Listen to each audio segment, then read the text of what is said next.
Hi, everyone, and welcome to my channel. My name is Sky, and if you're new here, we are on a 90-day challenge to become monetized on YouTube, and today is day 17. I started this challenge January 1st of 2024, so it's very exciting because it's easy for me to track my days, and it's also a New Year's resolution because I have been doing YouTube for a little while now. I don't have a lot of content, but as far as studying, getting equipment, and all of those things, it's been a minute and it's time for me to actually challenge myself. So, thank you for being a part of the challenge. And so far, so good. So, let's first check the numbers.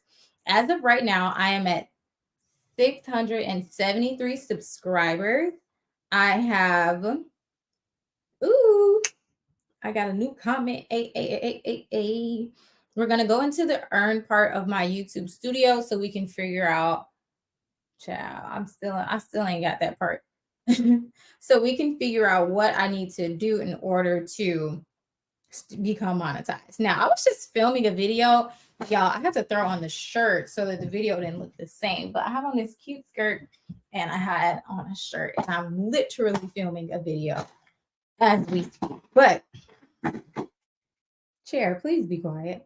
Let's get into it. So on the first week, I actually did accomplish over 500 subscribers. I didn't have that at the time. So right now I have 673. I already said that. I need to get to 1,000 subscribers in order to be monetized as far as eligibility when it comes to subscribers. And I need 4,000 public watch hours. I did delete some content yesterday that I just knew that I didn't put a lot of effort into. And so I was like, why keep content that just doesn't really represent myself and the channel and what I'm trying to do?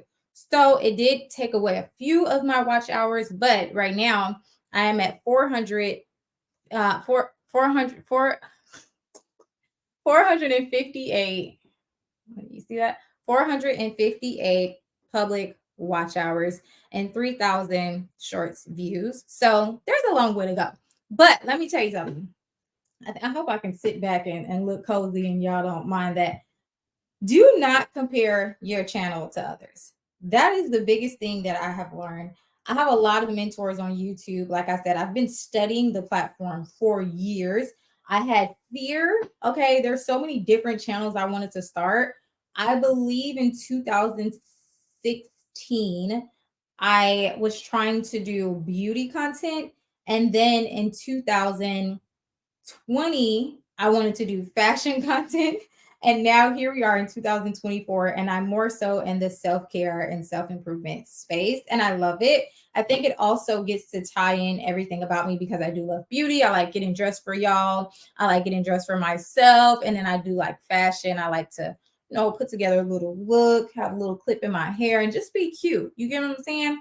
And that's why it's going to be fun because my next video, I'm talking about pretty privilege. I'm talking about all the things that the girls want to hear. That is going to be a good one, and I think that's why my mind is all over the place right now because I was in the middle of filming that video and I was like, okay, I need to go live right now, so I have to stop and I'm gonna get back to that. And that video will be up on Saturday, and it is about pretty privilege and about being pretty versus being ugly. Like, I don't want to say the title, but just know like it's going to be a good video. So I have so many YouTube mentors, and I'm learning that I cannot expect to have the type of quality that these people have. There are people that I love on this platform that have been doing this for 10 years. At that point, they're experts.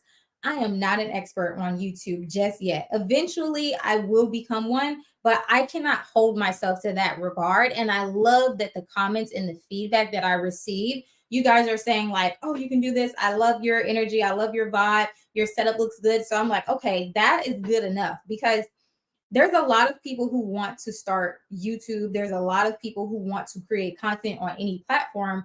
And you just see all of this material and you're like, how do I start where they are? Or how do I get this look that they have? You're not going to achieve that in your first few videos. To be honest, probably your first 30 to 50, unless you hire someone or you take, camera classes and equipment classes or you hire someone to do the setup for you. I have put in a lot of hours. I bought a camera. I have Sony ZV-E10. I have a light. I have 2 tripods. That's my setup: camera, tripod, and a mic. It's not going to look like Ali Abdal. It's not going to look like all of the people who come before me, because they have been doing this for so many years. I have to give myself grace and know that I will get to that point. So that's been the biggest, not challenge, but that's been the biggest thing I've learned this week, is being like, okay, girl, your expectation is high. This 90-day challenge is insane. However, you can achieve it, but don't expect to have perfection. Don't expect to post things and people receive it 100%, when people are used to seeing personal development and self-improvement content from these big gigantic channels that are run now like businesses. You get what I'm saying? So that's been my biggest takeaway takeaway takeaway for this week. Next is niche.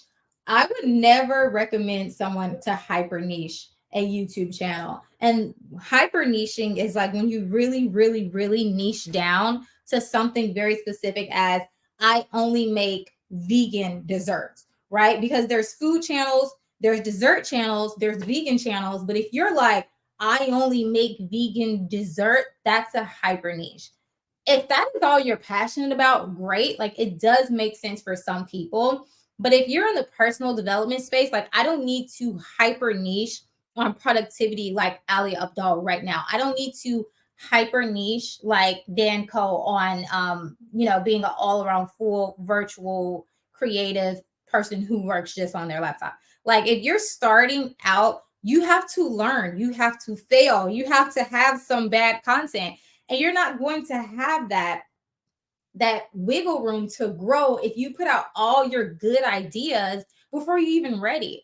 So I would say, instead of hyper niching, just create content that you like and that you enjoy and that represents you as a person, as well as creating content for your niche. So I would do like between 60 to 80% on your niche, and I would do the rest of that on who you are as a person and things you like and content you just want to create, because there is a learning phase on this. You're just not going to become the top biggest YouTuber in a matter of your first 3, 4, or 5 videos, again, unless you get lucky. Okay, there are people that get lucky. I believe there is a unicorn by the name of Janelle, and Think Media talked about her before, and I love when I found her page, and she's just a unicorn. I believe she got monetized in either 3 weeks or 3 months, but her content looked really good. She was filming in her van. She had van life. And I think too, when you have van life, there's a different expectation. But if you're like me and you're in an office, there is a higher expectation for the quality. So keep that in mind when you are starting as a new content creator. Just start recording. That's it. Just start recording, learn how to edit, learn how to do SEO and market your videos, learn how to do thumbnails and titles. Because y'all, let me show you my Twitter. I stayed up so late last night working on my titles and my thumbnails. I was watching an Ali Abdal video, and he was talking about titles and thumbnails, and I was like, oh my gosh, I suck. But no, I had to take that back. I'm like, no, I don't suck, but I'm going to make sure that all these thumbnails that I'm not proud of are getting deleted and redone tonight, because I have a better idea of what people or the audience are interested in when they are clicking on a video, because your thumbnail is so important.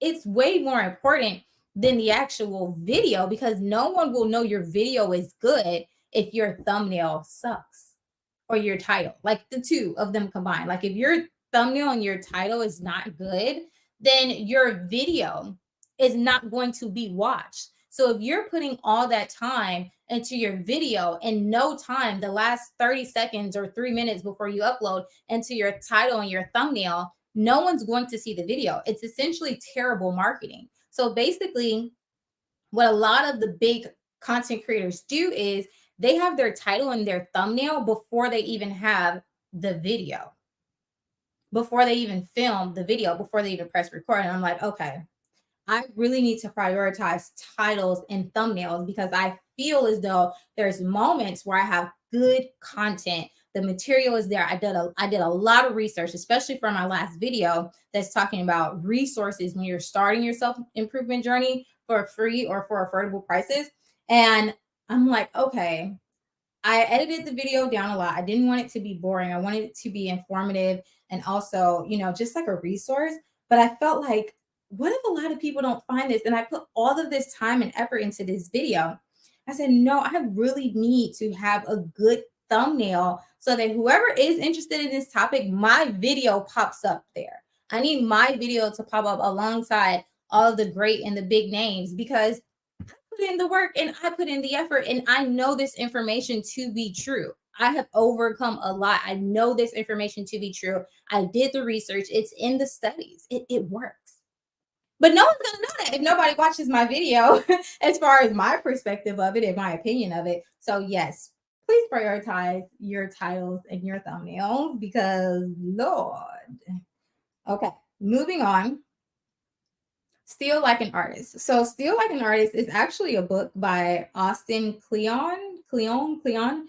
I haven't read the book, but I did go to film school. And in film school, a lot of my teachers talked about stealing like an artist and about how the greats have used someone else's work to be the blueprint or the pink print in order to learn and become better at whatever it is that has already been done. If you're doing something that hasn't been done before, okay. But if you're doing something that has been done, it just makes sense to look at how people have done it in the past and to take what might work for you. Research it, study it, implement it, and then create your own variation of that. And then maybe later on in life, when you're a professional, you can say, you know what, I'm gonna do things my way, or I'm gonna create an entirely new system. So Steal Like an Artist. Look at the greats and be like, I'm gonna implement the things that they're doing that's working for them. And that's like me putting titles and thumbnails as the number one priority before I even film the YouTube video. Like this live stream has a thumbnail before I even filmed the live stream, right? So, yeah, I'm taking from the greats. But again, going back into point number one, I'm not going to expect for my content to look or perform like people who have been doing this for 10 years and I'm still in the beginning phases of learning about, lighting. And that's even with me going to film school. I went to film school originally for acting. And so I wasn't paying that much attention when we learned about lighting. Did I have a class on it? Yes. Are there certain things I do understand? Yes. I understand soft light, natural light. I understand some of the terminology. However, I'm not a pro, especially when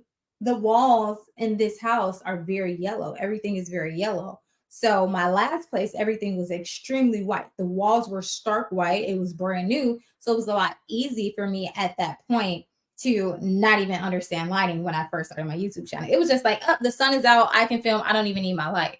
But now it's like, okay, I have to figure this out. I got to get that. I got to edit this. I got to go on my camera, boom, boom. That takes time. So don't think you're going to be just like those people. Give yourself grace, give yourself the room and the opportunity to grow. Am I talking fast? I think I'm talking fast. Let me slow it down a little bit. Okay, mental breaks are okay. When you work for yourself, you have to give yourself and schedule lunch breaks. You have to really hone in on listening to your body because you will become overwhelmed very quickly. You will overwork yourself and it will not feel fun. My last video required a lot of research because I really wanted to have resources. I wanted the description box to be packed. And so that video took a lot out of me. It required a lot of effort from me. And I realized that this is not sustainable. I have to have a different system if I want to really be able to accomplish my goal and not just posting consistently for 90 days, but actually becoming monetized, meaning that my audience has found me. So if I'm not rested, if I am stressed, if I am feeling like this is overwhelming, if I'm feeling like it is a 9 to 5, then something has to change. And what had to change is me. I had to realize, like, oh, I need a break and I need a break now. And it doesn't matter if this video is due in 2 days, I need to take my eyes off of the computer when it comes to editing, you know? And a lot of people have editors. Majority of the top YouTubers and influencers, even on these small, even in the small niche space, have editors. I was watching a girl and she literally has an editor. She's not even monetized yet. And I was like, dang, people are getting editors before they even have a payoff when it comes to YouTube. So for me, I'm like, okay, I am putting in a lot of work. So it is okay to take a break because I do not want to become so overwhelmed that I hate this challenge. And I took a break. I had a good weekend and I freaking feel so excited and just energized for this challenge again. So, yes, listen to your body when you need to take a break. And now I'm going to talk about the comments. Y'all be showing up and showing out. I respond to every comment right now as I can because I'm a smaller channel, so I see everything. Y'all be showing up and showing out. I just have to say thank you so much for all of the love, all of the support. It takes a lot to leave a comment. You have to really, like the material that you're seeing and like the person or feel drawn to write a comment and to write paragraphs. Thank you so much. Like, I'm so just so full of gratitude for all of the love that you guys give me in the comment section. It's phenomenal. Like, I feel like I'm meeting friends already. Like, there's so many things that I want to do in this channel. There's places I want to go with you all. There's just it's a lot that's to come. And I'm starting to feel like, okay, God, you was right. Like, I'm doing what I'm supposed to be doing because people are coming and we're networking and we're talking and we're helping each other and we're pushing each other through this time. And it feels fantastic. It feels phenomenal. And I know that as I grow, I'll be able to really connect with you all on a deeper level. And that just makes my heart feel so good. I feel as though I'm really walking in the path that God wants me to walk in, even before the success, even before the numbers, even before the material things and the silver play button and all that. I feel right now that I listened to God and God is showing me that through y'all's comments. So if you feel like leaving a comment on this video, thank you so much. If you've left a comment previously, thank you so much. I love that. I love that. I love that. I love y'all. I love the love. It means so much because I am one of those, like, I'm a girl's girl. I am one of those girls that cheer people on. I'm an Aquarius, so I'm like a humanitarian. I really love and support the people. So receiving that love and support is just like, wow, I thank God that I put myself out there because it is kind of scary when you take on a challenge and you're like, oh, I have this goal, and you're literally starting the goal or in the middle of the goal. A lot of times you'll see people post after the fact, like, oh, I had this goal, so I did this. I'm literally putting myself out there by saying, hey, I have this goal. I'm not there yet. So this is what I'm going to do in order to receive it. And y'all showed up. Y'all like, yeah, like darn right, you got this, girl, do that thing. And a lot of people are also taking on the challenge alongside me. And I love that. I love that. It just feels good. It feels like I'm walking in purpose. So thank you for that. And give this live a thumbs up. Make sure you subscribe to the channel. And let's see if I have another topic for today. I don't have an unboxing to do because I haven't bought anything recently. Nobody has sent me anything, but if you do want to send me a product, what is that? If you do, I think it's a fuzzy from my camera. But if you do want to send me some products, then just shoot me an email at reachskyr@gmail.com and I will definitely chat with you about that because I would love to do like some unboxings at the end of these lives. And I'm looking down at my phone because I'm using Notion. Do you guys use Notion? I'm using Notion to kind of, oh, I hope y'all didn't see the T. No, y'all didn't see the T. Okay, perfect. I'm using Notion as far as my organization for my YouTube channel. And I went through all of the things that I want to talk about. And I made a little list for this live and for the video that I was currently filming before this. So I'm super excited to get back to that one. And we're at 20 minutes. So let me go ahead and wrap this up. If you haven't already, I have an ebook and it's called The 4 G's to Stop Being So Hard on Yourself.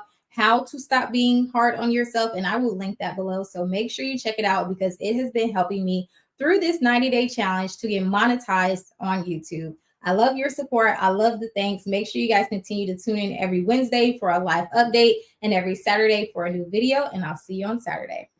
Love.